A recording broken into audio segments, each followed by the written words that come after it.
ఇప్పటికి రాజశేఖర రెడ్డి గారిని మరి రాష్ట్ర విభజన జరిగిపోయిన తర్వాత కూడా తెలంగాణ వచ్చినా సరే వ్యవసాయంలో రైతాంగం రాజశేఖర రెడ్డి గారిని ఎందుకు గుర్తుపెట్టుకుంటున్నారండి? ఇవాళ ఆయన ఇచ్చిన ఉచిత విద్యుత్ అనేది ఇవాళ సామాన్యమైన విషయం కాదు. అంటే సాగునీటి ప్రాజెక్టుల నుంచి ఇచ్చే నీళ్లు ఒక వైపు అయితే రైతు బోర్ వేసుకుని తనే మోటార్ పెట్టుకుని మోటార్ కాలిపోతే తన డబ్బులతో ఇస్తే అది 7 గంటలు ఉచిత విద్యుత్తుని రాజశేఖర రెడ్డి గారు ఇస్తే చంద్రబాబు నాయుడు గారి టైంలో పగలు 4 గంటలు రాత్రి 7 గంటలు దాన్ని పెంచే ప్రయత్నం కూడా చేయాలి. జగన్మోహన్ రెడ్డి గారు వచ్చిన తర్వాత దాన్ని 9 గంటలు ఇచ్చారు.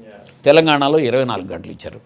దాని మూలంగానే రాయలసీమ మొత్తం హార్టికల్చర్ మొత్తం కూడా పెరిగింది.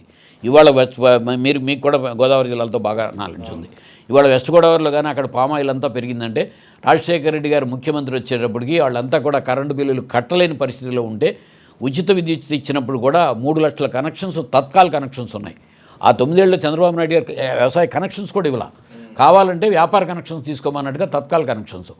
ఆయన ఏలూరు వస్తే రాజశేఖర రెడ్డి గారు మా రైతాంగ సమాఖ్య తరఫున నాగేంద్రనాథ్ గారు, నేను, మాగంటి సీతారామ స్వామి గారు, కావూరు సాంబశివరావు గారు ఇప్పుడే చనిపోయి ఉన్నారు, ఆయన ద్వారా అపాయింట్మెంట్ తీసుకుని సార్ మీరు వ్యవసాయానికి ఉచిత విద్యుత్ ఇచ్చారు, వీళ్ళు కూడా వ్యవసాయానికే వాడుకునేది, వీళ్ళ కనెక్షన్స్ ఇవ్వకపోవడం మూలంగా చేసుకున్నారు, వీళ్ళు చాలా వేల బిల్లులు బకాయిలు ఉన్నాయంటే ఆ బకాయిలు తొలి సంతకంతోనే రద్దు చేశాడు ఆయన విద్యుత్ బకాయిలు.